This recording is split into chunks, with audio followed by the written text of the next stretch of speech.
Vor einiger Zeit haben wir euch angekündigt, dass der Michael einen Saab 900 Turbo Cabriolet kriegen wird und haltet euch fest, er ist da.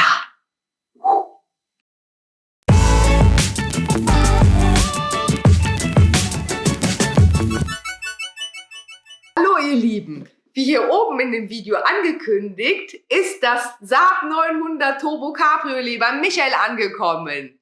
Also falls ihr euch die Details nochmal anschauen wollt, hier oben rechts auf den Link klicken und dann könnt ihr euch das Video nochmal anschauen. Wir können gerade nicht selber vor Ort sein bei Michael, trotzdem war der so lieb und hat uns Material zur Verfügung gestellt und zukommen lassen.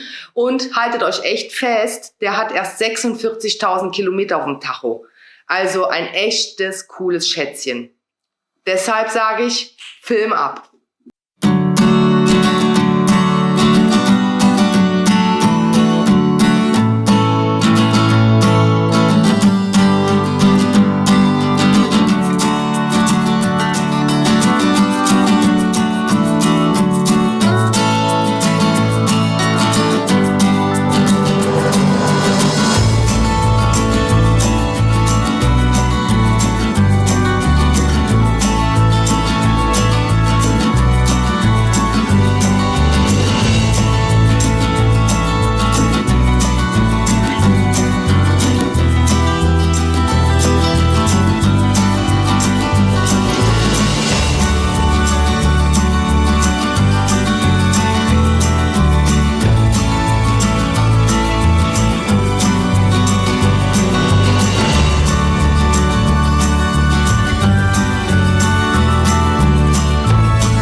Boah, ist das nicht der Hammer?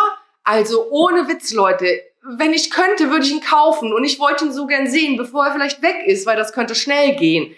Deshalb, was soll ich sagen? Wenn du Interesse an dem Auto hast, dann kannst du unter eingeblendeter Nummer den Michael einfach kontaktieren.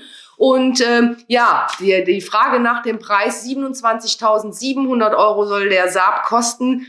Ich habe das Geld leider nicht, sonst hätte ich ihn direkt gekauft, weil absolutes Traumauto. Nix dran, so wenig gelaufen, also was will man denn mehr? Also für euch Liebhaber, haut in die Tasten und ja, wir hoffen, dass wir uns bald wiedersehen. In diesem Sinne, macht's gut, passt auf euch auf und bis bald.